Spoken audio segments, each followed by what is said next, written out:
is the question I shall attempt to answer. The Hindus have received their religion through revelation, the Vedas. They hold that the Vedas are without beginning and without end. It may sound ludicrous to this audience how a book can be without beginning or end. But by the Vedas, no books are meant. They mean the accumulated treasury of spiritual laws discovered by different persons in different times. Just as the law of gravitation existed before its discovery and would exist if all humanity forgot it, so is it with the laws that govern the spiritual world. The moral, ethical, and spiritual relations between soul and between individual spirits and the Father of all spirits were there before their discovery and would remain even if we forgot them. The discoverers of these laws are called rishis, and we honor them as perfected beings. I'm glad to tell this audience that some of the very greatest of them were women. Here it may be said that these laws, as laws, may be without end, but they must have had a beginning. The Vedas teach us that creation is without beginning or end. Science is said to have proved that the sum total of cosmic energy is always the same. Then, if there was a time when nothing existed, where was all this manifested energy? Some say it was in a potential form in God. In that case, God is sometimes potential and sometimes kinetic, which would make him mutable. Everything mutable is a compound, and everything compound must undergo that change which is called destruction. So, God would die, which is absurd. Therefore, there never was a time when there was no creation. If I may be allowed to use a simile, creation and creator are two lines without beginning and without end, running parallel to each other. God is the ever-active providence by whose power systems after systems are being evolved out of chaos, made to run for a time, and again destroyed. This is what the Brahmin boy repeats every day. The sun and the moon the Lord created like the suns and moons of previous cycles. And this agrees with modern science. Here I stand, and if I shut my eyes and try to conceive my existence, what is the idea before me? The idea of a body. Am I then nothing but a combination of material substances? The Vedas declare, no. I am a spirit living in a body. I am not the body. The body will die, but I shall not die. Here am I in this body. It will fall, but I shall go on living. I had also a past. The soul was not created, for creation means a combination, which means a certain future dissolution. If then the soul was created, it must die. Some are born happy, enjoy perfect health with beautiful body, mental vigor, and all wants supplied. Others are born miserable. Some are without hands or feet. Others again are idiots and only drag on a wretched existence. Why, if they are all created, why does a just and merciful God create one happy and another unhappy? Why is he so partial? Nor would it matter in the least to hold that those who are miserable in this life will be happy in a future one. Why should a man be miserable even here, in the reign of a just and merciful God? In the second place, the idea of a creator God does not explain the anomaly, but simply expresses the cruel fiat of an all-powerful being. There must have been causes then, before his birth, to make a man miserable or happy, and those were his past actions. Are not all the tendencies of the mind and the body accounted for by inherited aptitude? Here are two parallel lines of existence, one of the mind the other of matter. If matter and its transformations answer for all that we have, there is no necessity for supposing the existence of a soul. But it cannot be proved that thought has been evolved out of matter. And if a philosophical monism is inevitable, spiritual monism is certainly logical and no less desirable than a materialistic monism. But neither of these is necessary here. We cannot deny that bodies acquire certain tendencies from heredity, but those tendencies only mean the physical configuration through which a peculiar mind alone can act in a peculiar way. There are other tendencies peculiar to a soul caused by his past actions, and a soul with a certain tendency would, by the laws of affinity, take birth in a body which is the fittest instrument for the display of that tendency. This is in accord with science, for science wants to explain everything by habit, and habit is got through repetitions. So, repetitions are necessary to explain the natural habits of a newborn soul, and since they were not obtained in this present life, they must have come down from past lives. There is another suggestion. Taking all these for granted, how is it that I do not remember anything of my past life? This can be easily explained. I am now speaking in English. It is not my mother tongue. In fact, no words of my mother tongue are now present in my consciousness. But let me try to bring them out. And they rush in. That shows that consciousness is only the surface of the mental ocean, and within its depths are stored up all our experiences. Try and struggle. They would come up, and you would be conscious even of your past life. This is direct and demonstrative evidence. Verification is the perfect proof of a theory, and here is the challenge thrown to the world by the rishis. We have discovered the secret by which the very depths of the ocean of memory can be stirred up. Try it, and you would get a complete reminiscence of your past life. So then, the Hindu believes that he is a spirit. Him the sword cannot pierce, him the fire cannot burn, him the water cannot melt, him the air cannot dry.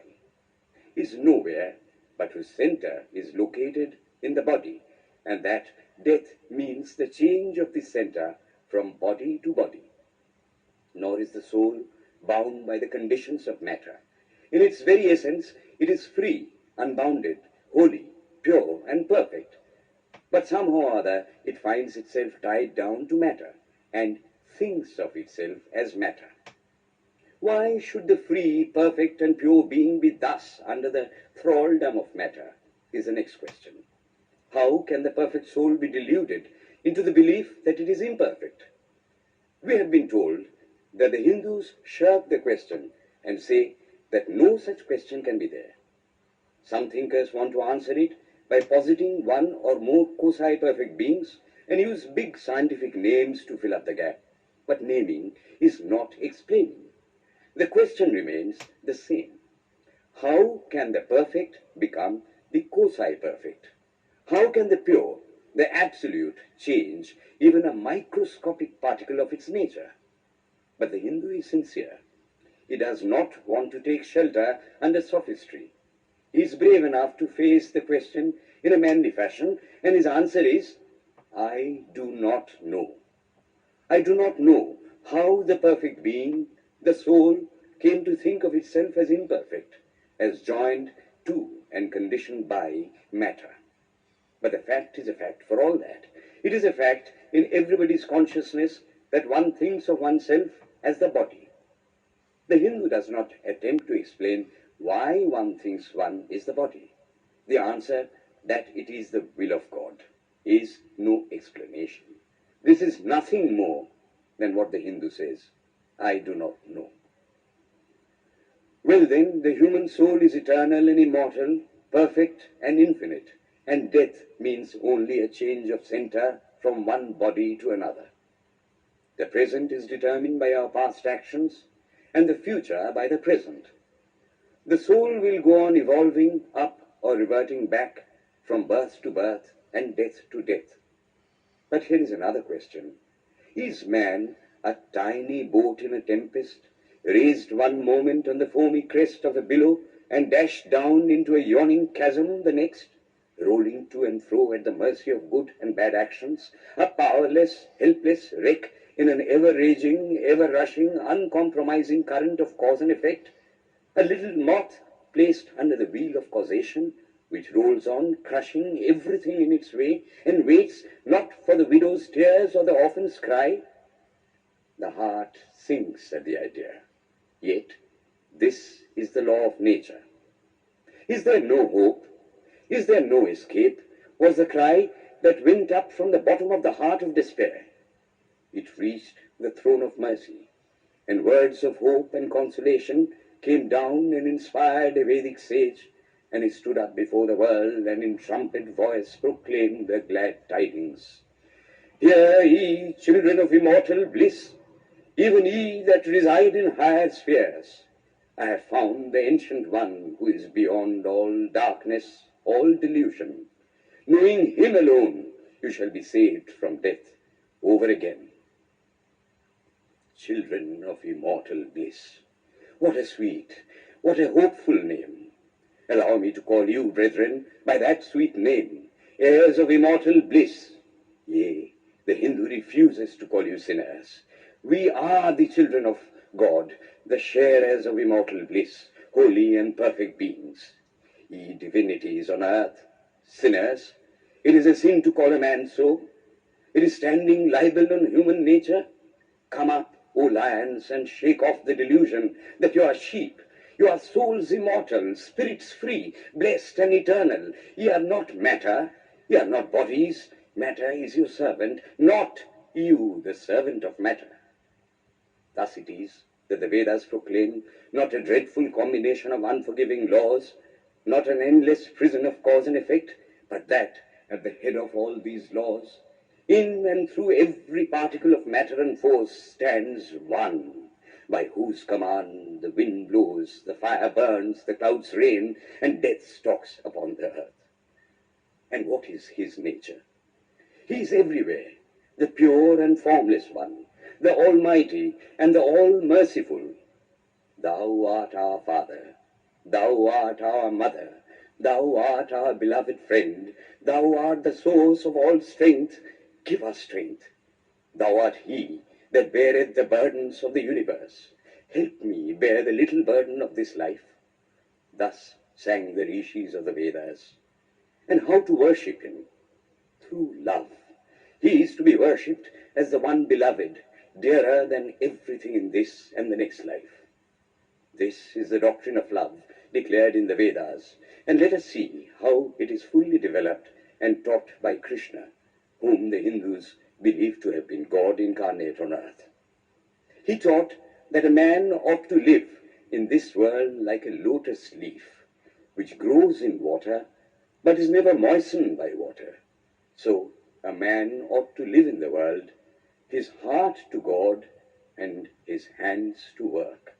It is good to love God for hope of reward in this or the next world, but it is better to love God for love's sake.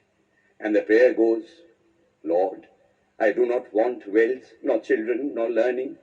If it be thy will, I shall go from birth to birth. But grant me this, that I may love thee without the hope of reward. Love unselfishly for love's sake. One of the disciples of Krishna, the then Emperor of India, was driven from his kingdom by his enemies, and had to take shelter with his queen in a forest in the Himalayas. And there, one day, the queen asked him how it was that he, the most virtuous of men, should suffer so much misery. Yudhishthira answered, Behold, my queen, the Himalayas. How grand and beautiful they are.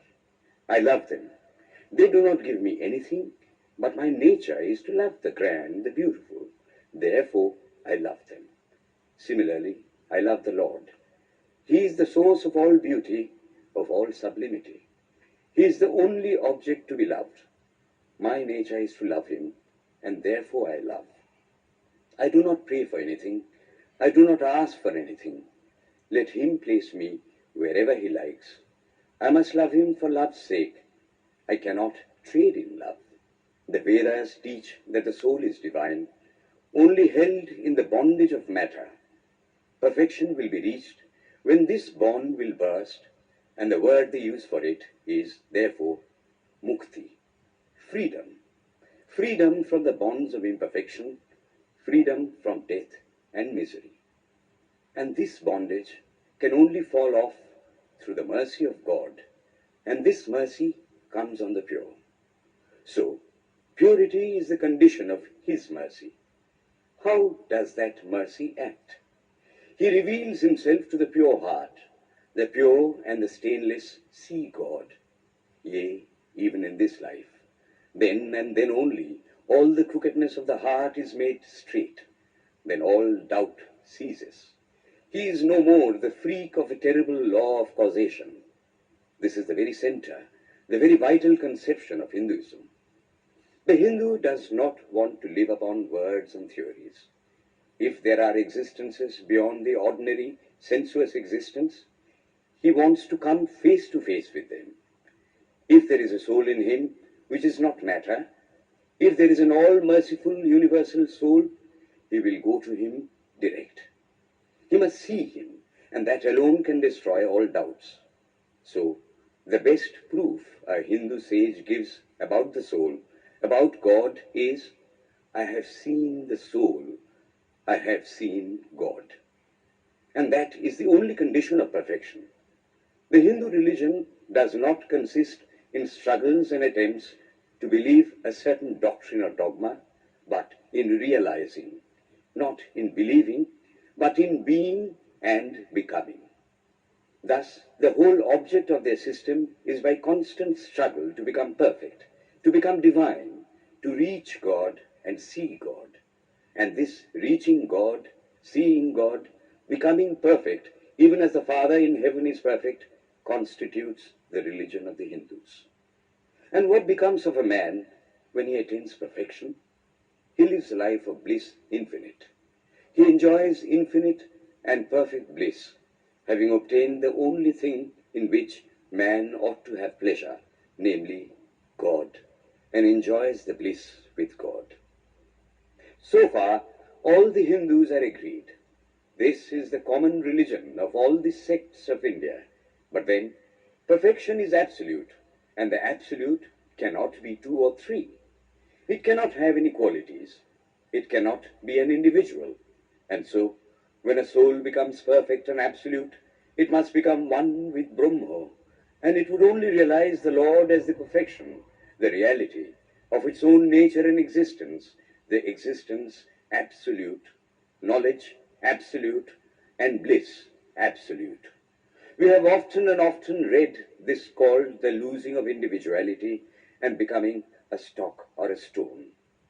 He jests at scars that never felt a wound. I tell you, it is nothing of the kind. If it is happiness to enjoy the consciousness of this small body, it must be greater happiness to enjoy the consciousness of two bodies, the measure of happiness increasing with the consciousness of an increasing number of bodies, the aim, the ultimate of happiness being reached when it would become a universal consciousness. Therefore, to gain this infinite universal individuality, this miserable little prison individuality must go. Then alone can death cease when I am one with life. Then alone can misery cease when I am one with happiness itself. Then alone can all error cease when I am one with knowledge itself. And this is the necessary scientific conclusion. Science has proved to me that physical individuality is a delusion, that really my body is one little continuously changing body in an unbroken ocean of matter, and Advaita, or unity, is the necessary conclusion with my other counterpart, soul. Science is nothing but the finding of unity. As soon as science would reach perfect unity, it would stop from further progress, because it would reach the goal. Thus, chemistry could not progress farther when it would discover one element out of which all others could be made. Physics would stop when it would be able to fulfill its services in discovering one energy of which all the others are but manifestations. And the science of religion become perfect when it would discover Him who is the one life in a universe of death, Him who is the constant basis of an ever-changing world, one who is the only soul of which all souls are but delusive manifestations. Thus is it, through multiplicity and duality, that the ultimate unity is reached. Religion can go no farther. This is the goal of all science. All science is bound to come to this conclusion in the long run. Manifestation and not creation is the word of science today. And the Hindu is only glad that what he has been cherishing in his bosom for ages is going to be taught in more forcible language and with further light from the latest conclusions of science. Descend we now from the aspirations of philosophy to the religion of the ignorant. At the very outset, I may tell you that there is no polytheism in India. In every temple, if one stands by and listens, one will find the worshippers applying all the attributes of God, including omnipresence, to the images. It is not polytheism, nor would the name henotheism explain the situation. The rose, called by any other name, would smell as sweet. Names are not explanations. The tree is known by its fruits. When I have seen amongst them that are called idolaters, men, the like of whom, in morality and spirituality and love, I have never seen anywhere, I stop and ask myself, can sin beget holiness? Superstition is a great enemy of man, but bigotry is worse. Why does a Christian go to church? Why is the cross holy? Why is the face turned toward the sky in prayer? Why are there so many images in the Catholic Church? Why are there so many images in the minds of Protestants when they pray? My brethren, we can no more think about anything without a mental image than we can live without breathing. By the law of association, the material image calls up the mental idea and vice versa. This is why the Hindu uses an external symbol when he worships. He will tell you it helps to keep his mind fixed on the being to whom he prays. He knows, as well as you do, that the image is not God, is not omnipresent. After all, how much does omnipresence mean to almost the whole world? It stands merely as a word, a symbol. Has God superficial area? If not, when we repeat that word omnipresent, we think of the extended sky or of space. That is all. As we find that somehow or other, by the laws of our mental constitution, we have to associate our ideas of infinity with the image of the blue sky or of the sea, so we naturally connect our idea of holiness with the image of a church, a mosque, or a cross. The Hindus have associated the ideas of holiness, purity, truth, omnipresence, and such other ideas with different images and forms. But with this difference, that while some people devote their whole lives to their idol of a church and never rise higher, because with them religion means an intellectual assent to certain doctrines and doing good to their fellows, the whole religion of the Hindu is centered in realization. Man is to become divine by realizing the divine. Idols or temples or churches or books are only the supports, the helps of his spiritual childhood, but on and on he must progress. He must not stop anywhere. External worship, material worship, say the scriptures, is the lowest stage. Struggling to rise high, mental prayer is the next stage. But the highest stage is when the Lord has been realized. Mark, the same earnest man who is kneeling before the idol tells you, him the sun cannot express, nor the moon, nor the stars, the lightning cannot express him, nor what we speak of as fire. Through him they shine. But he does not abuse anyone's idol or call its worship sin. He recognizes in it a necessary stage of life. The child is father of the man. Would it be right for an old man to say that childhood is a sin or youth is a sin? If a man can realize his divine nature with the help of an image, would it be right to call that a sin? Nor, even when he has passed that stage, should he call it an error. To the Hindu, man is not traveling from error to truth, but from truth to truth, from lower to higher truth. To him, all the religions, from the lowest fetishism to the highest absolutism, mean so many attempts of the human soul to grasp and realize the infinite, each determined by the conditions of its birth and association, and each of these marks a stage of progress. And every soul is a young eagle soaring higher and higher, gathering more and more strength till it reaches the glorious sun. Unity in variety is the plan of nature, and the Hindu has recognized it. Every other religion lays down certain fixed dogmas and tries to force society to adopt them. It places before society only one coat which must fit Jack and John and Henry all alike. If it does not fit John or Henry, he must go without a coat to cover his body. The Hindus have discovered that the absolute can only be realized or thought of or stated through the relative, and the images, crosses, and crescents are simply so many symbols, so many pegs to hang spiritual ideas on. It is not that this help is necessary for everyone, but those that do not need it have no right to say that it is wrong, nor is it compulsory in Hinduism. One thing I must tell you, idolatry in India does not mean anything horrible. It is not the mother of harlots. On the other hand, it is the attempt of undeveloped minds to grasp high spiritual truths. The Hindus have their faults, they sometimes have their exceptions, but mark this, they are always for punishing their own bodies and never for cutting the throats of their neighbors. If the Hindu fanatic burns himself on the pyre, he never lights the fire of inquisition, and even this cannot be laid at the door of his religion any more than the burning of witches can be laid at the door of Christianity. To the Hindu, then, the whole world of religions is only a traveling, a coming up of different men and women through various conditions and circumstances to the same goal. Every religion is only evolving a God out of the material man, and the same God is the inspirer of all of them. Why, then, are there so many contradictions?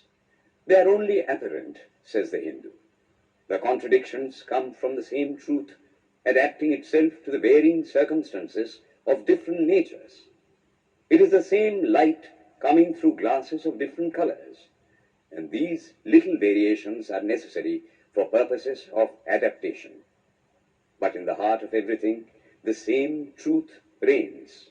The Lord has declared to the Hindu in his incarnation as Krishna, I am in every religion as a thread through a string of pearls. Wherever thou seest extraordinary holiness and extraordinary power raising and purifying humanity, know thou that I am there. And what has been the result? I challenge the world to find throughout the whole system of Sanskrit philosophy any such expression as that the Hindu alone will be saved and not others. Says Vyasa, we find perfect men even beyond the pale of our caste and creed. One thing more, how then can the Hindu, whose whole fabric of thought centers in God, believe in Buddhism, which is agnostic, or in Jainism, which is atheistic? The Buddhists or the Jains do not depend upon God, but the whole force of their religion is directed to the great central truth in every religion, to evolve a God out of man. They have not seen the Father, but they have seen the Son, and he that hath seen the Son hath seen the Father also. This, brethren, is a short sketch of the religious ideas of the Hindus.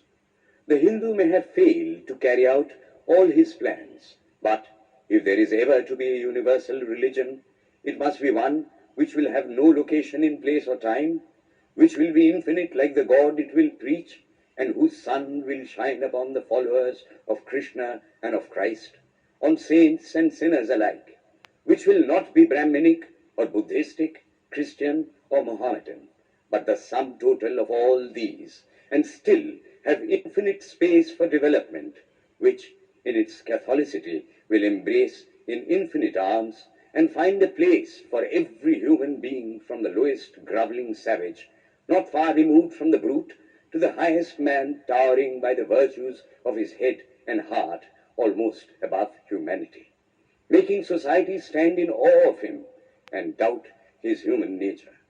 It will be a religion which will have no place for persecution or intolerance in its polity, which will recognize divinity in every man and woman, and whose whole scope, whose whole force will be centered in aiding humanity to realize its own true divine nature.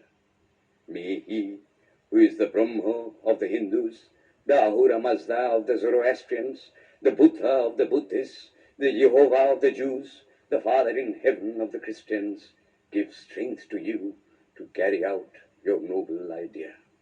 The star arose in the east. It traveled steadily towards the west, sometimes dimmed and sometimes effulgent, till it made a circuit of the world, and now it is again rising on the very horizon of the east, the borders of the sun bow, 1,000-fold more effulgent than it ever was before.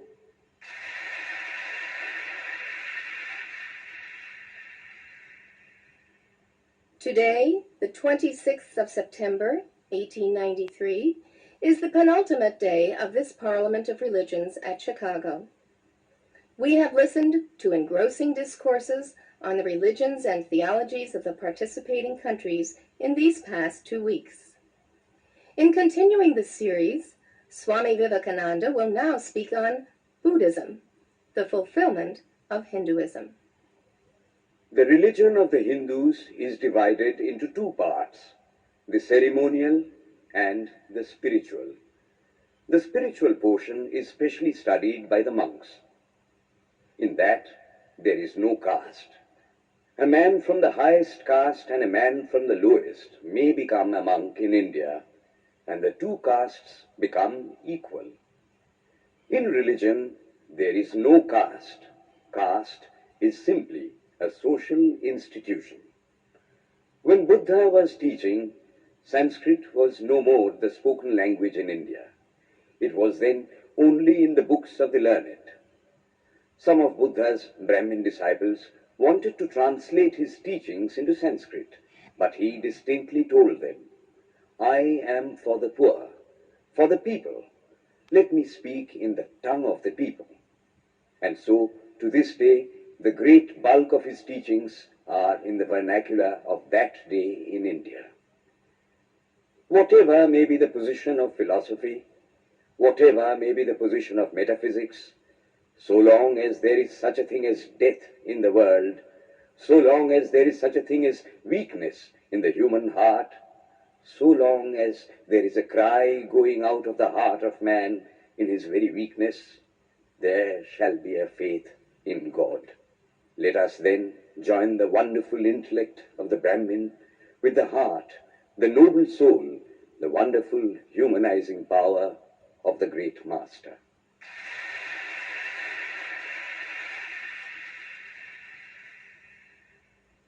Ladies and gentlemen, in a short while from now, the World's Parliament of Religions at Chicago will come to a close. And this day, the 27th of September, 1893, will go down in history as a landmark for more reasons than one. It is in the fitness of things that we now call upon Swami Vivekananda from India to address this final session. The world's Parliament of Religions has become an accomplished fact, and the merciful Father has helped those who labored to bring it into existence and crown with success their most unselfish labor. My thanks to those noble souls whose large hearts and love of truth first dreamt this wonderful dream and then realized it. My thanks to the shower of liberal sentiments that has overflowed this platform. My thanks to this enlightened audience for their uniform kindness to me and for their appreciation of every thought that tends to smooth the friction of religions. A few jarring notes were heard from time to time in this harmony. My special thanks to them, for they have, by their striking contrast, made the general harmony the sweeter. Much has been said of the common ground of religious unity. I am not going just now to venture my own theory, but if anyone here hopes that this unity will come by the triumph of any one of the religions and the destruction of the others, to him I say, brother, yours is an impossible hope. Do I wish that the Christian would become Hindu? God forbid. Do I wish that the Hindu or Buddhist would become Christian? God forbid. The seed is put in the ground, and earth and air and water are placed around it. Does the seed become the earth or the air or the water? No. It becomes a plant. It develops after the law of its own growth, assimilates the air, the earth, and the water, converts them into plant substance, and grows into a plant. Similar is the case with religion. The Christian is not to become a Hindu or a Buddhist, nor a Hindu or a Buddhist to become a Christian, but each must assimilate the spirit of the others and yet preserve his individuality and grow according to his own law of growth. If the Parliament of Religions has shown anything to the world, it is this. It has proved to the world that holiness, purity, and charity are not the exclusive possessions of any church in the world, and that every system has produced men and women of the most exalted character. In the face of this evidence, if anybody dreams of the exclusive survival of his own religion and the destruction of others, I pity him from the bottom of my heart and point out to him that upon the banner of every religion will soon be written, in spite of resistance, help and not fight, assimilation and not destruction, harmony and peace and not dissension.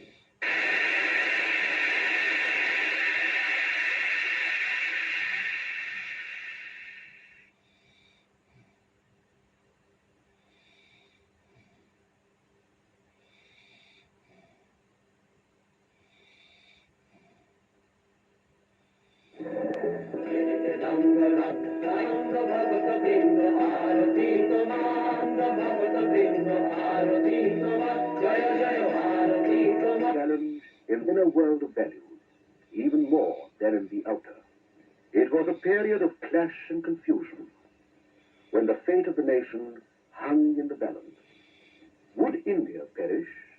Among the many figures that rose to meet that challenge and set the balance right, none was more vehement, none more Vivekananda, the greatest of the spirit with the widest wings. A grateful nation gave its full and frank verdict of veneration for the saint and the Savior. So also the rest. For though India was the apparent theme of all or most of his labor, Vivekananda's vision easily overflew all narrow national and sectarian boundaries. A truly universal man, his vision applies equally well to the human situation.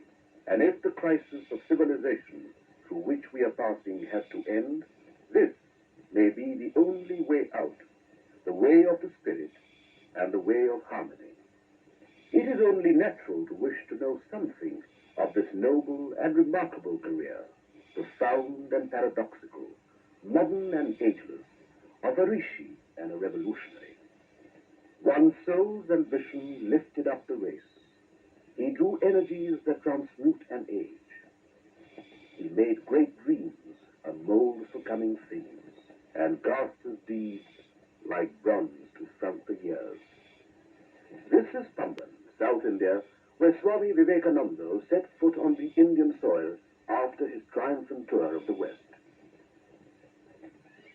This was on the 26th of January, 1897, a vast crowd waiting patiently to welcome the national hero, all of them waiting to pay their homage to Swami Vivekananda, the patriot saint, the first mighty voice of awakened India.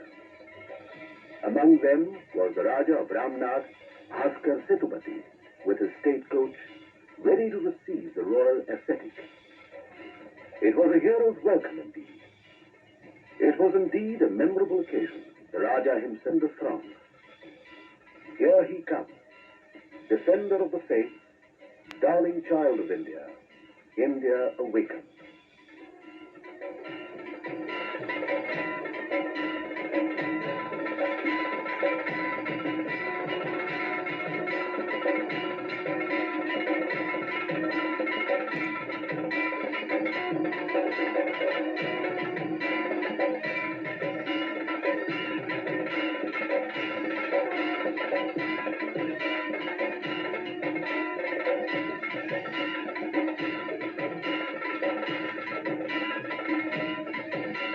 The Swami was quite overwhelmed, but he took it with dignity, with humility.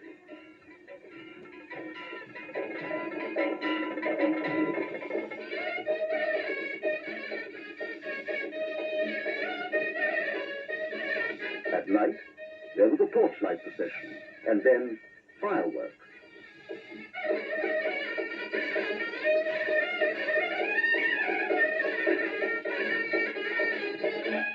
In reply, the Swami said, "This grand reception is made not unto a military general or a politician, a prince or a millionaire, but to a poor, penniless sannyasin. This shows the spirituality of India. This shows wherein lies the vitality of our nation." After the grand reception in the south, the Swami left for Calcutta, his hometown, where a grand reception was given to him. From there he began a series of inspiring speeches all over the country. My India, arise. The longest night seems to be passing away. Awake from this hypnotism of weakness. Stand up and assert yourself. Proclaim the God within you. Religion alone is the life of this country. When that goes, India will die. In spite of politics, in spite of social reforms, in spite of everything. Each soul is potentially divine.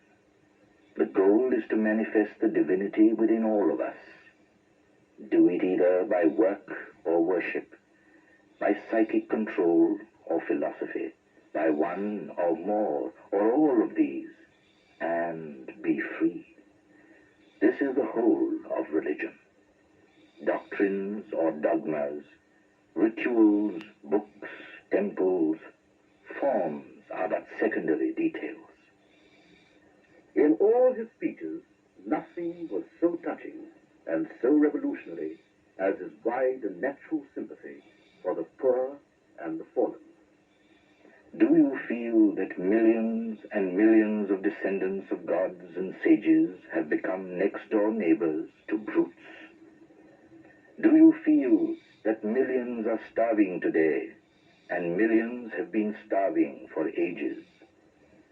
Your ancestors have written a few philosophical works, penned a dozen or so epics, or built a number of temples. That is all.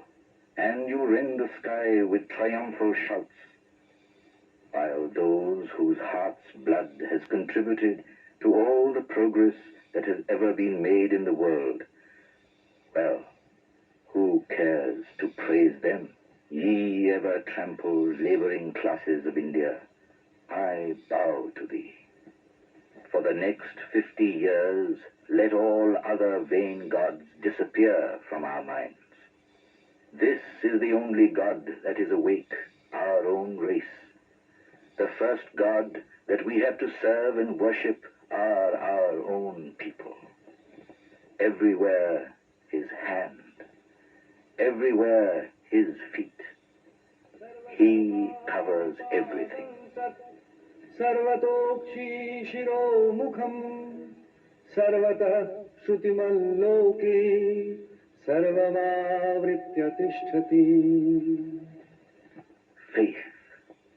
Faith in ourselves. If you have faith in the 330 millions of mythological gods and still have no faith in yourselves, there is no salvation for you. Let us all work hard, brethren. This is no time to sleep. On our work depends the coming of the India of the future.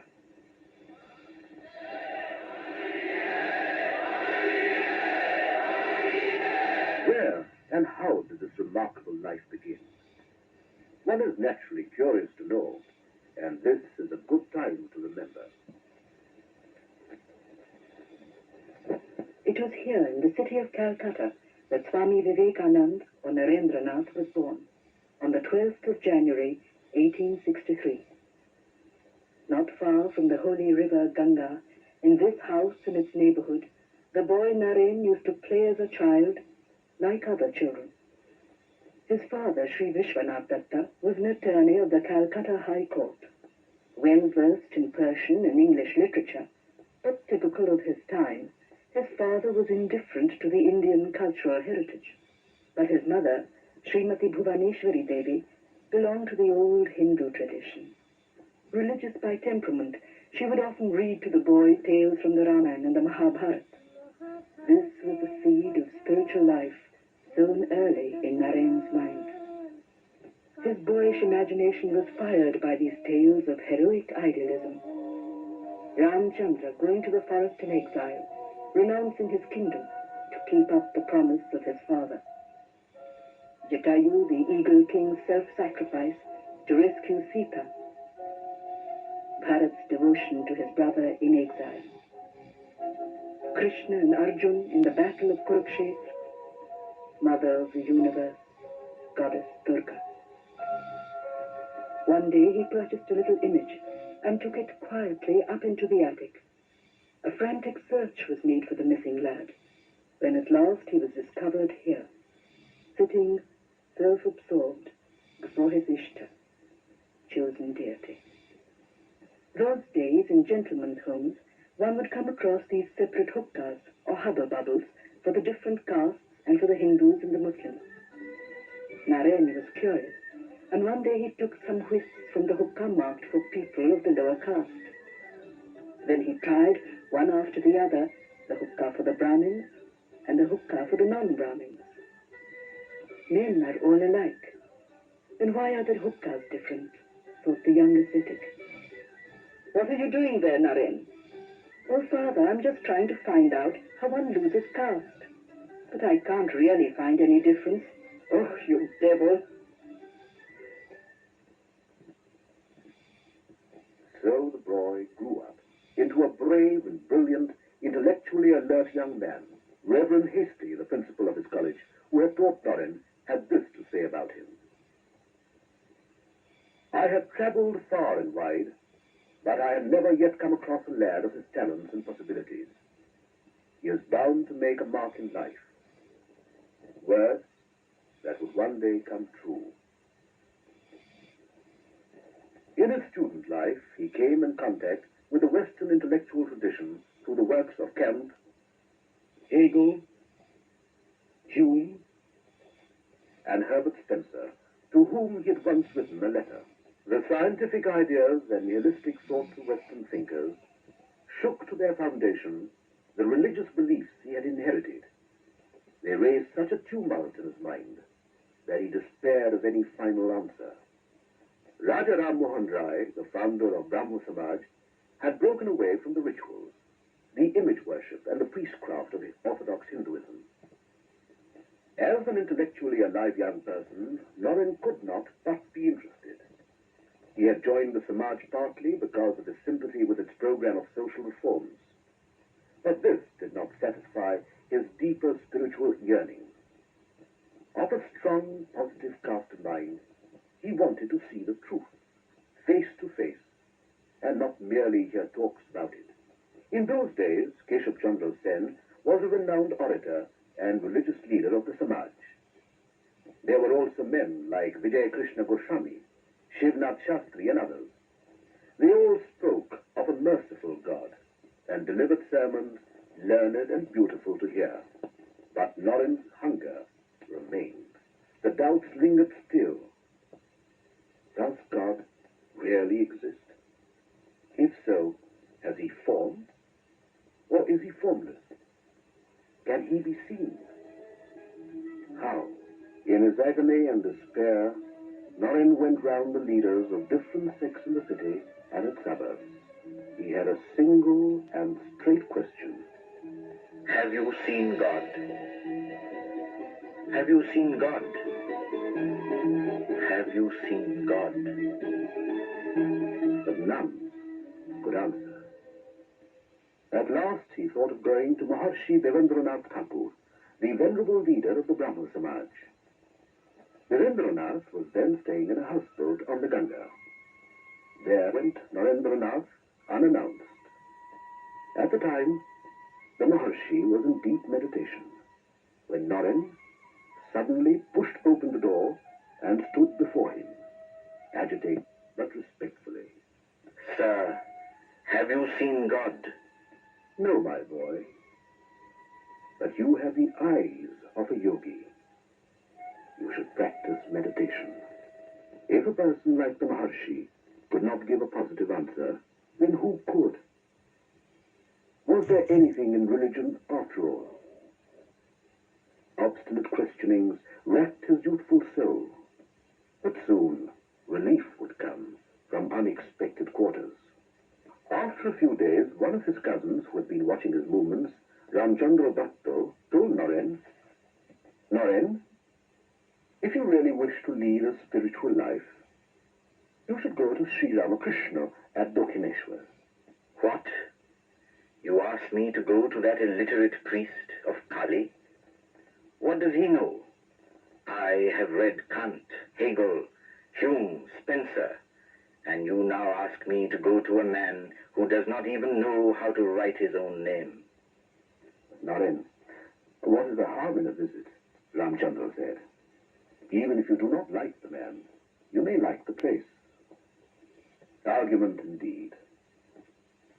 One day, he went to Dakshineshwar and paid a visit to the temple of Kali on the eastern bank of the river, where Ramakrishna was then living. Sri Ramakrishna took to him at once. But Naren had other things on his mind, and after a few preliminaries, he shocked the assembled group by asking his inevitable question. Sir, have you seen God?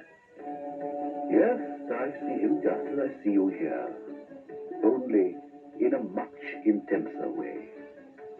Yes, yes, God can indeed be realized like that. Not only that, you can talk to him as I'm talking to you. For the first time, he was face to face with a man who said openly and without guile that he had seen God and even talked to him. He had met his match, for Ramakrishna, though ignorant in the worldly sense of the term, had crossed the ocean of illusion and realized the supreme truth. He was a Siddha, an avatar, and he had already marked Naren for his own. Here the goddess Kali had revealed herself to her devoted child, Ramakrishna, and bestowed upon him all the divine grace of a transcendental wisdom. Kali, the mother goddess, has often been misunderstood in and out of India. The word Kali is derived from Kal or time. Hence, she is a symbol of death and destruction. In another and deeper sense, she is also the transcendence in which all mental ideas and forms disappear. In the inner view of things, she is a power of Brahman or reality. If, in one hand, she holds the severed head, in the other she offers boons and protection. Destroyer and preserver, Kali the mother is the goddess of the brave and the heroic. Quiet day. Krishna was seated on his bed, relaxed, when Norin entered and approached him. Ramakrishna was very glad to see Norin, as he always was. But the next moment, the saint had gone into a deep ecstasy. Then he muttered something and came closer and closer to where Norin was sitting. He stood up, still in ecstasy, and touched Norin's body.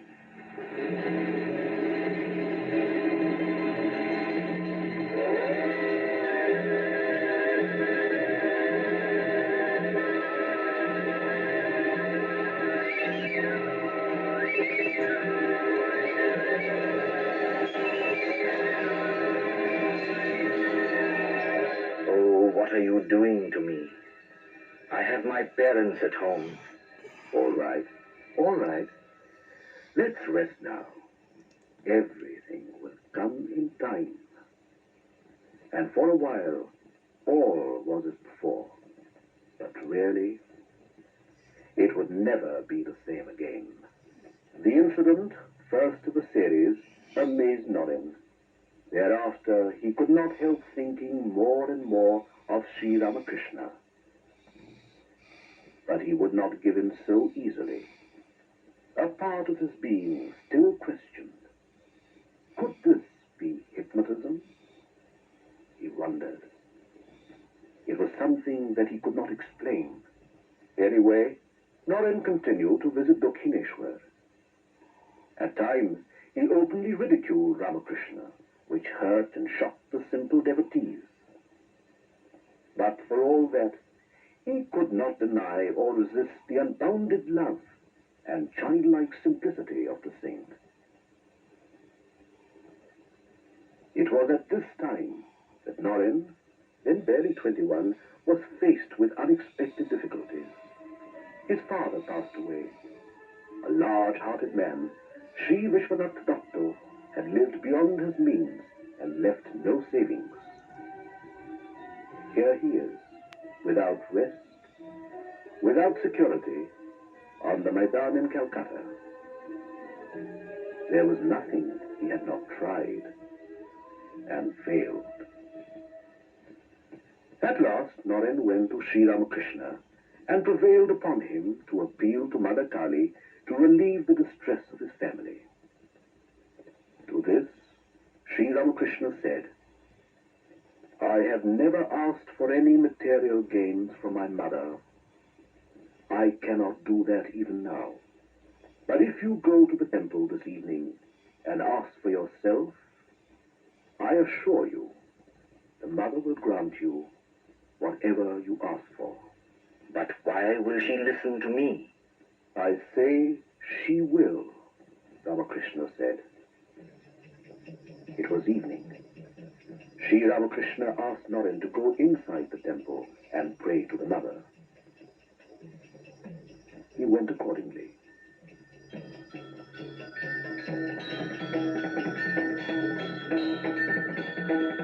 Ramakrishna asked, "Did you ask the mother to remove the distress of your family?" Norin said, Oh no, I forgot. "What did you ask for then?" asked Ramakrishna. I asked for wisdom, devotion, and renunciation. "Go and ask again." Norin went thrice, but every time, like his master, for himself, he could not ask anything. Norin had a fierce intellect. For 6 years he struggled and struggled. But during this period he learned prodigiously. Among other things, he learned from his matchless master or guru. All the rivers flow to the same ocean of supreme being. The goal is the same for all.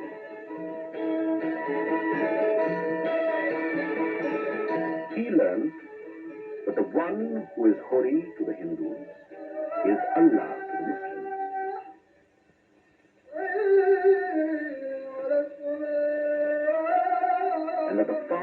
heaven to whom the Christians pray is the of the same Supreme Being.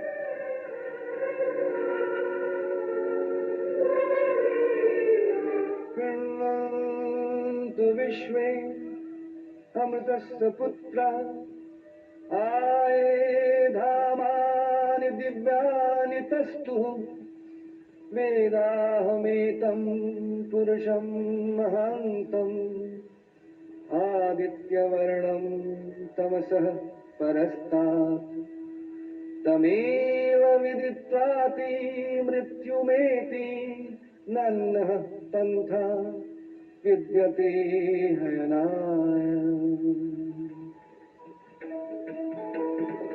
Thus spake Ramakrishna to the disciple he had marked and chosen. To Narendranath, his guru seemed to symbolize India's ageless culture, a living embodiment of all that was best in man and in India. From Sri Ramakrishna, he learned that religion was not something to be merely talked about, but that it must be realized and lived out. He also learned that unity in diversity was nature's plan, and that India had a message for the world today.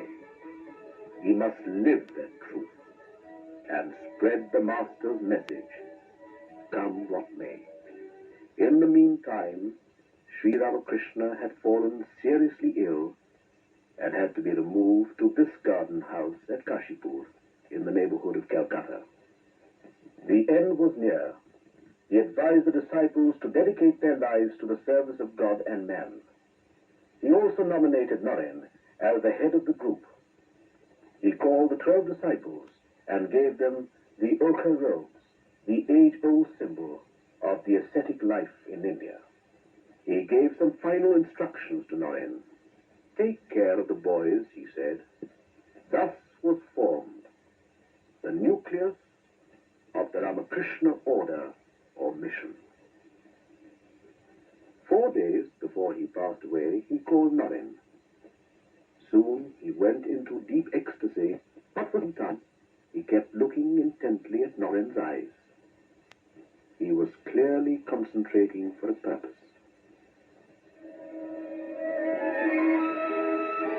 Naren felt as if a subtle force, resembling an emanation of electric energy, was flowing into his body. Naren, today I have given you all I had. There is nothing of my own left. Now with these you shall carry out great tasks in the world. And on the 15th of August, 1886, the Master passed away. But he had left a successor, trained for mighty deeds. After the passing away of the Master, the young disciples lived in this tumble-down house which no one else would rent. The house enjoyed the reputation of being haunted. It certainly looked its part. For their daily needs, they had to beg from door to door. Not all were as kindly as this lady here. For many days they had just rice and salt, an austere diet indeed. But they did not complain. The brave band was undaunted, and Naren kept the group going valiantly and patiently towards wider horizons of service, sacrifice, and fulfillment of the Master's wishes. Soon a break came. In India, it is customary to go on pilgrimage. The Swami felt the urge, and for some time he became a wandering monk or parivrajika. For him, it was a new experience of India and her people, and must have sharpened his sense of mission. In 1881, he left Calcutta. He first went to Benares or Varanasi, the heart of religious Hindustan. Holy its air, dust of the city of Shiva. In the temple of Vishwanath, he glimpsed eternal India, ageless, the same forever. They come from all over the country, speaking different languages, following different customs. Here, the Swami could feel the source of Indian unity, the unity of culture and religion, a wide toleration and deep understanding of the ways of the spirit. Sometimes in the evening, the young Swami would sit here on the river ghat.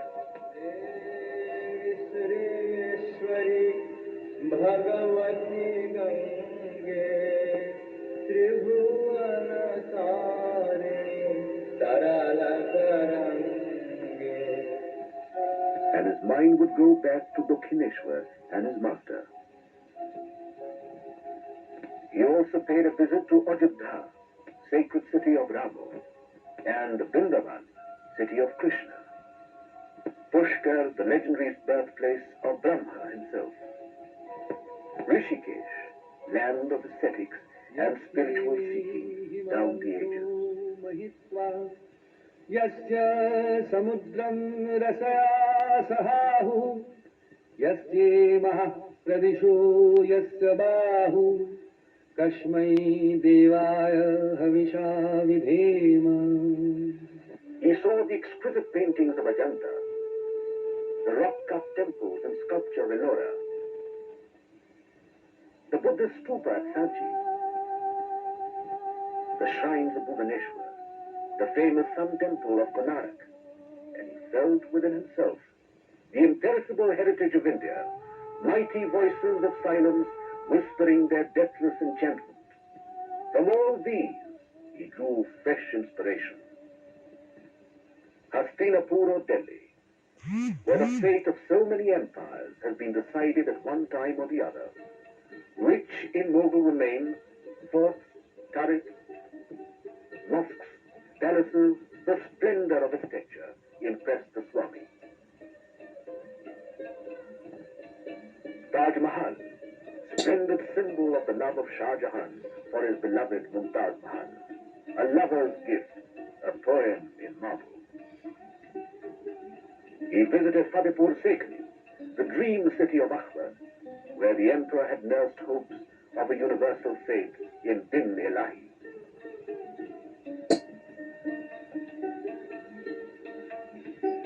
Rajasthan, the land of chivalry and heroism. Its capital, Jaipur, is the first planned city of India. In this city, Swamiji stayed for months to take lessons in Pani from the Pandit of the royal court. The fort at Amer, a landmark in medieval history. Chittor, forever associated with Rana Pratap's defense of the motherland, with the fatal beauty of Padmini and her fire ordeal, and the matchless devotion of Mirabai, the saint queen of India. Famed lake city of Udaipur, proud relic of resistance and martyrdom of the Rajputs, and their sense of duty and bravery. A splendid past indeed. But India today was more like a ruin. Today she lived in miserable huts and holes, in city slums. The glories of the past meant nothing to these people. They were at best memory's mockery, a consolation prize for cards that do nothing. Everywhere he saw the plight of the masses of India, despised by priests, oppressed by heartless landlords, exploited by generations of money lenders. Every year, the flood came. Everywhere, people were dying of poverty, of famine and flood.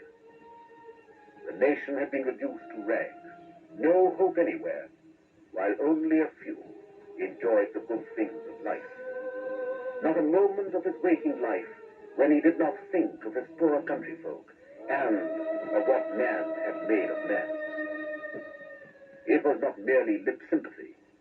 He lived with them and found spiritual treasures in their midst. He slept in stables where no gentleman ever set his foot. He lived on the pallets of beggars, sharing their life. The words of his master came back to him again and again. Religion is not for the empty bellies. And he himself later said, What have we done for the masses? Teaching them metaphysics? It is mockery to offer religion to a starving man. With this picture of the oppressed masses burning in his heart, the Swami came across the rulers of the Indian states the native princes.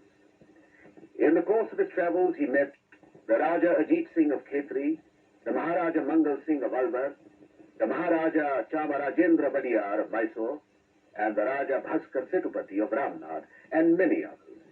He believed that if these people, placed in positions of advantage, took up the cause of India and her starving masses, the country's progress would be hastened. He always reminded the rulers of their duty towards the people. There was something about the youthful Swami, and they listened. They who were given more to command than to listen. In his conversation with the Maharaja of Mysore, he had said, You are only the custodian of God's property. You should use it only for the benefit of God's children, that is, the people. The Maharaja of Mysore was inspired to introduce necessary reforms in his state. These encounters were not without their dramatic moments. Once in Alwar, the Maharaja Mangal Singh met him at the residence of his Diwan. The Maharaja was in a somewhat merry mood, and perhaps, to tease the Swami, he said, with a smile, You see, Babaji Maharaj, my forefathers built many temples, but I do not have any faith in those idols of stone or metal. The eyes of all present were fixed on the Swami. What would he say? He asked a counter question, harmless enough to begin with. Dewanji Sahib, whose picture is that on the wall, please? The Diwan replied, It is the likeness of the Maharaja, Swamiji. Please bring down the picture, will you? And the picture was brought down. Now spit on that picture, Dewanji. What is it, Dewanji? But a piece of paper? Why can't you spit upon it? I say, spit. Spit upon it. Any one of you may spit upon it. What are you asking me, Swamiji? It is the likeness of our Maharaja. Don't you know that? But surely the Maharaja is not bodily present in the picture. It does not contain his flesh, blood, and bone. It is, after all, an idol or an image. Yet you respect it as if it is your Maharaja himself. Isn't that so, Dewanji? Yes. Yes, Swamiji. That is so. See, Your Highness, though the picture is not you in one sense, in another sense, it is you. They all look upon this picture with as much respect as they would upon your person. So, when men worship the image of God in stone or metal, they do not say or think, O stone, I worship thee. O metal, be merciful. They worship the divinity inherent or represented in these forms. The Maharaja admitted, Swamiji, you have opened my eyes. Forgive me that I ever spoke to you like that. Forgive me. Such was the Swami's unconventional method of bringing a great truth home. But the Swami never stayed at one place for long. No parivrajika. He traveled through deserts, forests, and mountains, and vast fields. He learned a thing or two as he went along. This is Khetri House in Jaipur, where a little dancing girl learned a lesson in humility and understanding. In his honor, the Maharaja recited. The gathering, including the Maharaja, was waiting for the Swami. One of the courtiers had been sent to bring him. As the officer conveyed the invitation, the Swami said, It is quite unbecoming for a sannyasi to attend the performance of a dancing girl.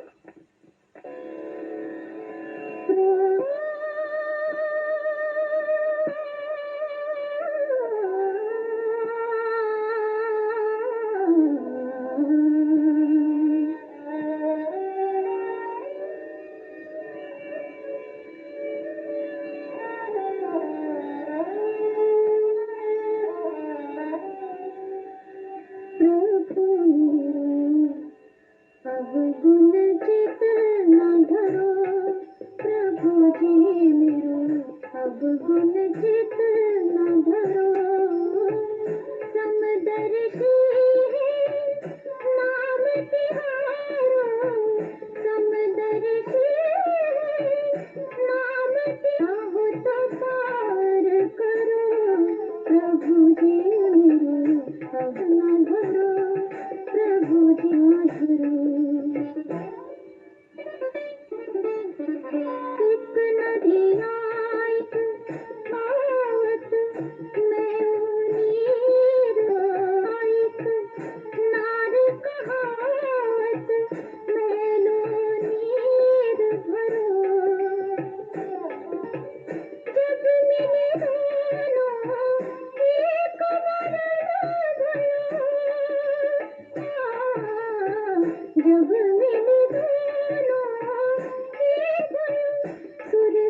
As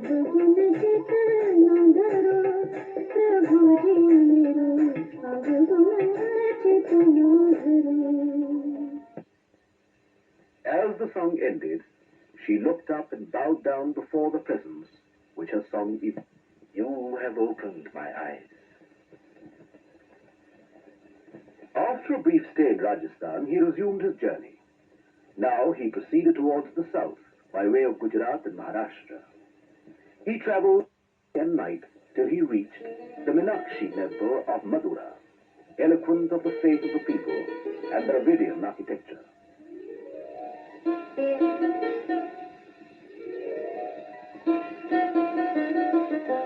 And further beyond to famed Kanyakumari, the Virgin Goddess and her temple. There he prostrated himself before the goddess. After a time he came out to the sea beach, where the waves tossed and tumbled. But a greater tempest was going on in his mind. He looked at the rock, the last jutting point yonder into the sea, and swiftly swam across the waters, and soon reached the rock that now bears his name, Vivekananda Rock. There the panorama of Indian life and history flashed through his mind, a record of glory and shame, of past splendor and present wretchedness.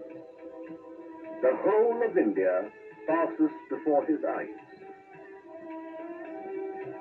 India, right from the ideal kingdom of Rama, Sri Krishna at Kurukshetra, the penance of Buddha, Emperor Ashoka, the ancient University of Nalanda, Shankaracharya, Guru Nanak, Chaitanya Mahaprabhu, and then the foreign invaders, the Huns, the Mongols,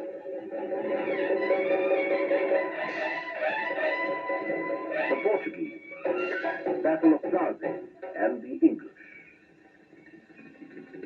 A long, dark age of foreign domination. The vision of India was not without a meaning. There was work for him to do, not merely to contemplate the unchanging and the everlasting. The present called him urgently. It was not religion that had been the cause of the country's downfall. True religion was nowhere being followed. How to raise the nation, the once mighty nation, the nation that still dared to dream of God and Godward ways. He raised his eyes to the ocean. The image of his master floated back, giving him new hope and a sense of direction. He would appeal to the world on behalf of India. He would go to America. The East and the West, the new and old, must know each other and help each other. Another chapter was opened in his and the world's history.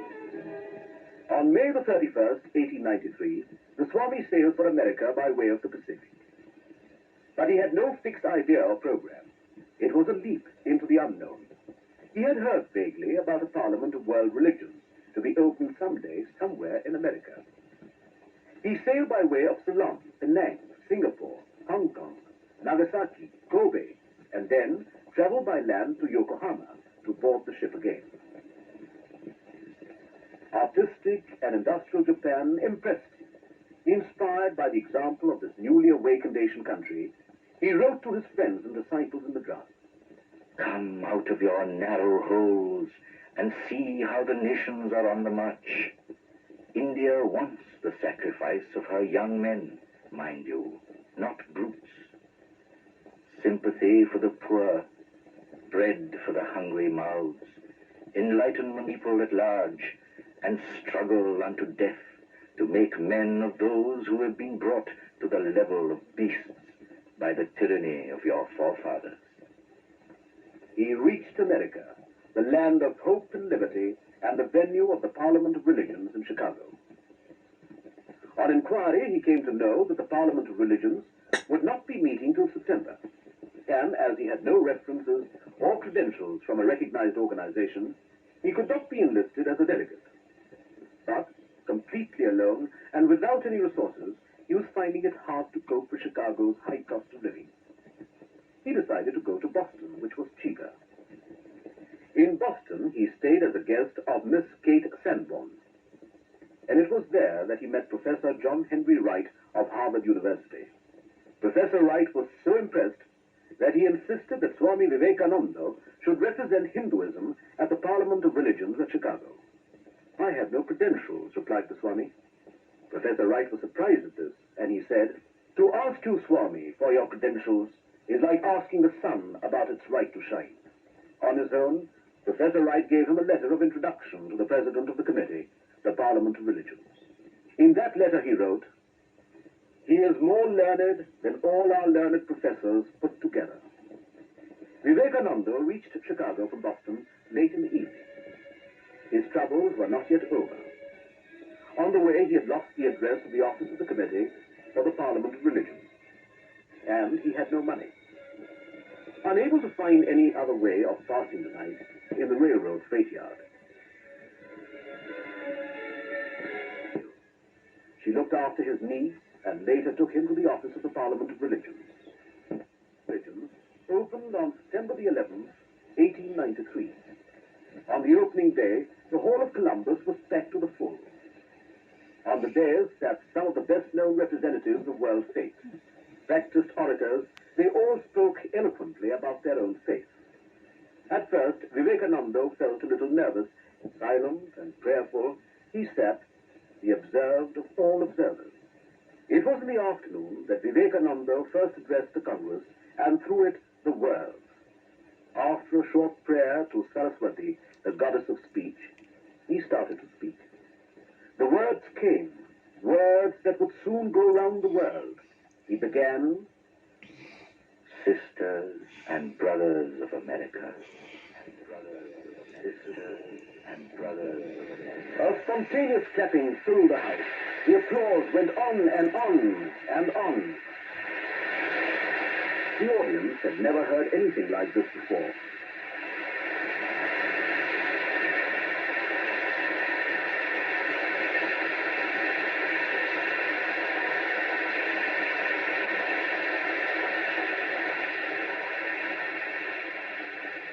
Sisters and brothers of America, I thank you in the name of the most ancient order of monks of the world. I thank you in the name of the mother of all religions. I thank you in the name of millions and millions of Hindu people of all classes and sects. I am proud to belong to a religion which has taught the world both tolerance and universal acceptance. We believe not only in universal toleration, but we accept all religions as true. Here are a few lines which are repeated every day by millions in my country. रुचीनां वैचित्रात् ऋजुकुटिलनाना पथजुषां नृणामेको गम्यस्त्वमसि पैसां अर्णवैव. And he had won. Upon the banner of every religion will soon be written, in spite of resistance, help and not fight, assimilation and not destruction, harmony and not dissension. The Swami had not come to prize only. His admiration of the new world was frank and unstinted. Hail, Columbia, the motherland of liberty. It has been given to thee to march as the vanguard of civilization with the flag of harmony. His speech had been like a tongue of flame. Everybody else was forgotten by his commanding and spectacular performance. The papers were full of him. They wrote, "He is undoubtedly the greatest figure in the Parliament of Religion." A picture of Swami Vivekananda, called the Hindu monk, was displayed on the streets of Chicago. People passing by paid instinctive homage to the presence. Previously, he had nearly succumbed to poverty. Now it was an opposite danger. He was about to be smothered by riches and attention. At night, he could not sleep on the soft bed that had been prepared for him. Rolling on the ground and thinking of his countrymen and their lot, he cried, O Mother, what do I care for name and fame when my people and my motherland are sunk in the utmost poverty? Show me, O Mother, how best I can help them. unable to serve the cause of his unfortunate country, he accepted the offer of a lecture bureau. He thought that through the lecture bureau, he could spread his ideas more effectively. He toured extensively. As India's first unofficial ambassador, he placed India and all that was best in her culture before the modern world. But it was not all roses. His sudden success had given rise to jealousy. For a long time, slander and persecution followed him like a black shadow. In the end, it all died a natural death.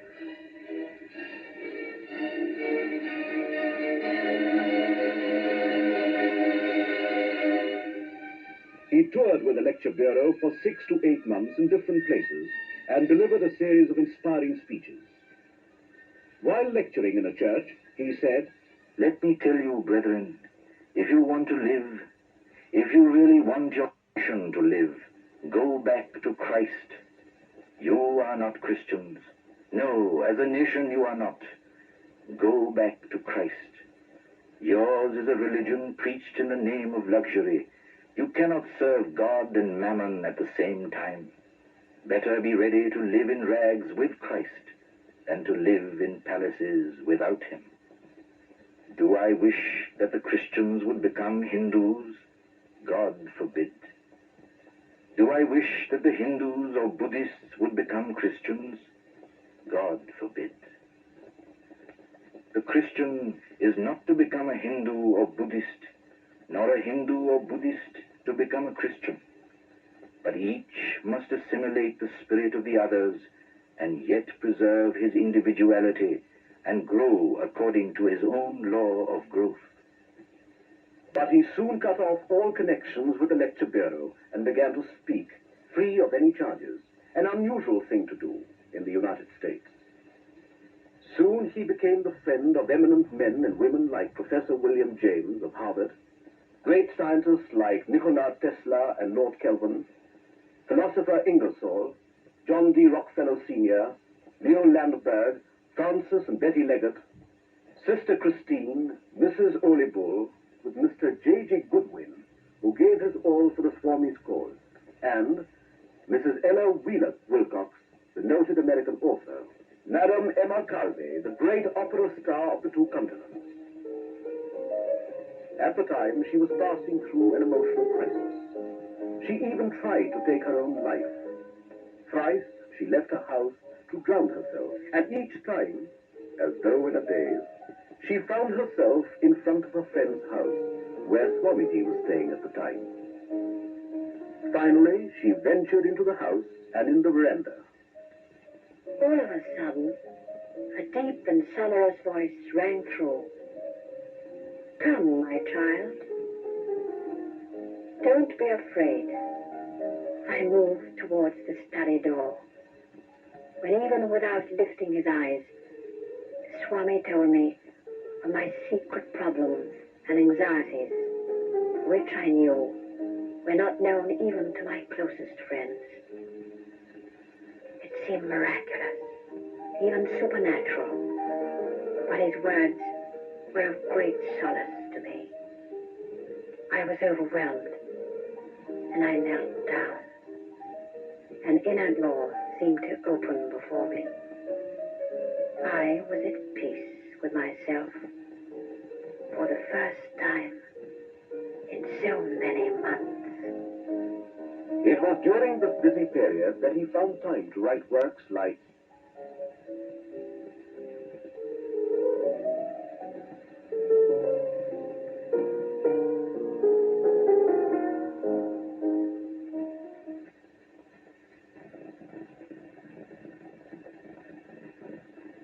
This is the summer cottage in the Thousand Islands Park on the river St. Lawrence. Here, with 12 American disciples, the Swami passed 7 memorable weeks. To this intimate group, he revealed brilliant flashes of illumination and the most profound wisdom. These were later published as inspired talks. Never was a title more justified. After he had stabilized his work in America, he turned to Europe briefly.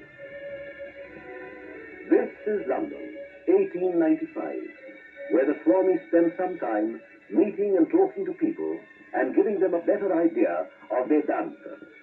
His greatest acquisition in England was without doubt Miss Margaret Noble, a name that will always be remembered with gratitude while India lasts. England also gave him Mr. and Mrs. Sevier. The couple donated all their life savings to the cause and made India their second home.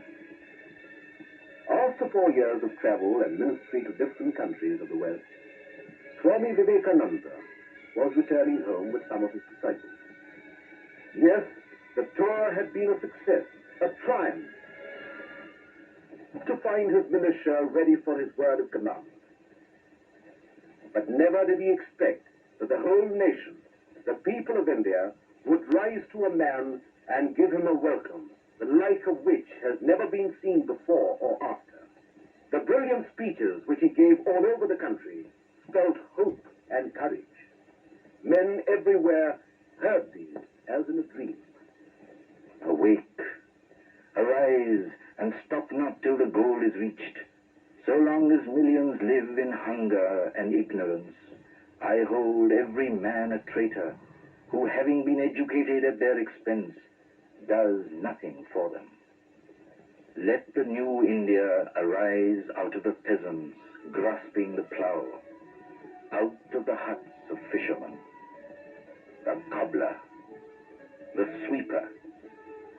Let her spring from the factory, from hills and mountains.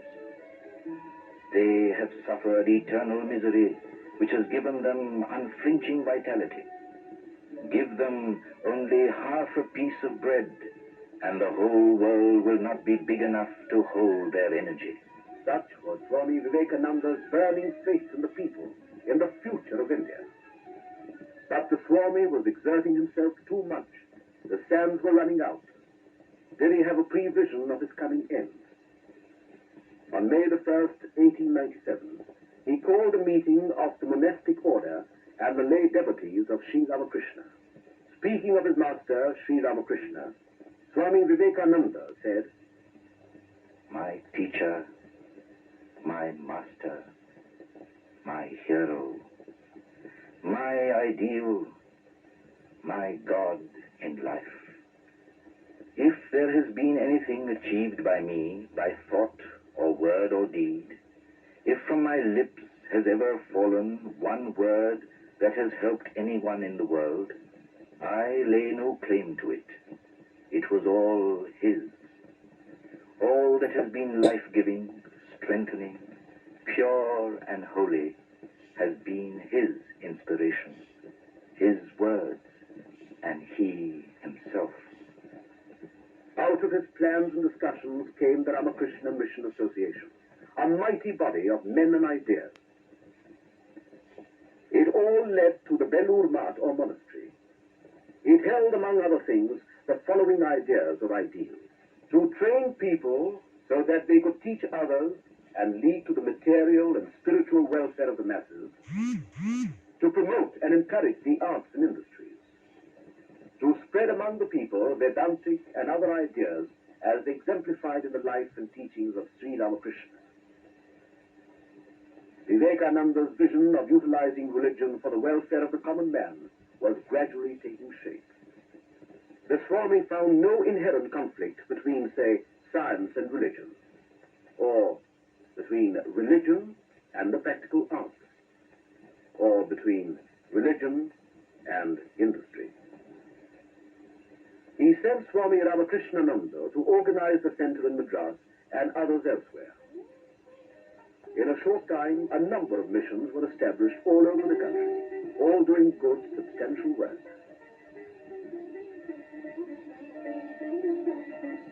Nor did he forget the West. He sent Swami Saradananda and Swami Abhedananda to carry on the Vedanta teaching in the West. Thus, several active centers came into existence in New York, San Francisco, Hollywood, Tobacco Canyon, Los Angeles, London, Paris, and elsewhere. But Swami Vivekananda not only sent people abroad, he welcomed a few home and trained them for work. The most outstanding of these was Miss Margaret Noble from England, the first Western woman to be received into an Indian monastic order. The Swami gave her a new name, Nivedita, or the dedicated one. Never was a name more justified. She soon started a school for girls. At first, not many came, though the teaching was free. Later, it became an institution. This is how the school looks today, one of the best and a fitting memorial to Sister Nivedita's work for Indian children. But the Swami's health was causing anxiety. The strain had begun to tell. His Western disciples suggested a trip to America. He went, but there was no rest in his vocabulary. His health did not improve, and he returned to India unannounced. In spite of his shattered health and living under serious restrictions, he had little or no rest. Visitors from all over India and abroad came to see him constantly. One of these was Mahatma, or Mr. Gandhi, from South Africa. Unfortunately, the Swami was then not at Belur, and the two could not meet. What a loss, my countrymen. Once Pandit Sakharam Ganesh Deuskar, well-known editor of Hitavadi, came to see him with a few friends.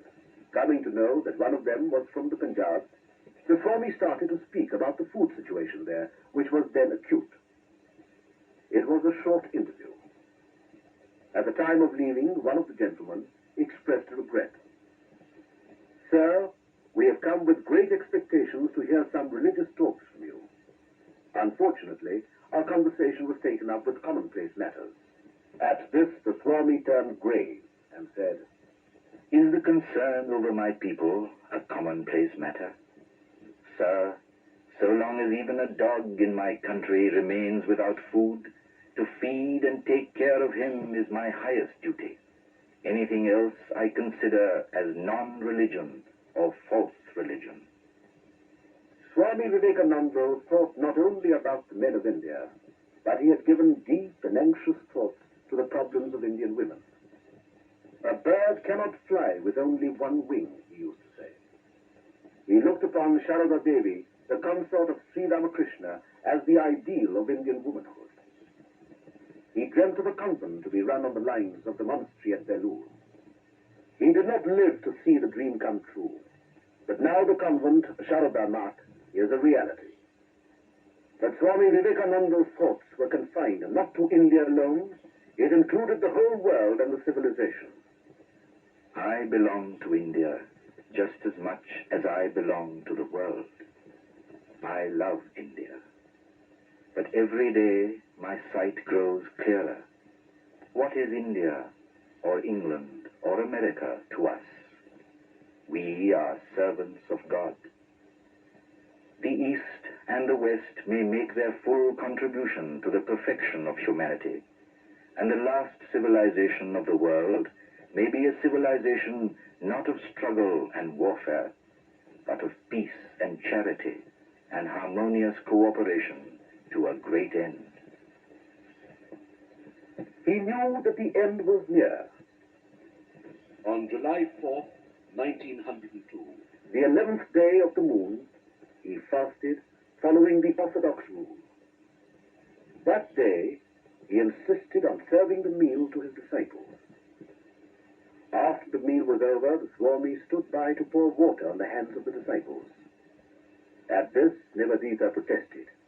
It is we who should do these things for you, Swamiji, and not you for us. But Jesus washed the feet of his disciples. It was the last time. The words rose to Nivedita's lips, but remained unuttered. Was this the last time, too? At 7 o'clock in the evening, the bell rang for worship in the chapel. Swami went into his room, where he spent some time in solitary meditation.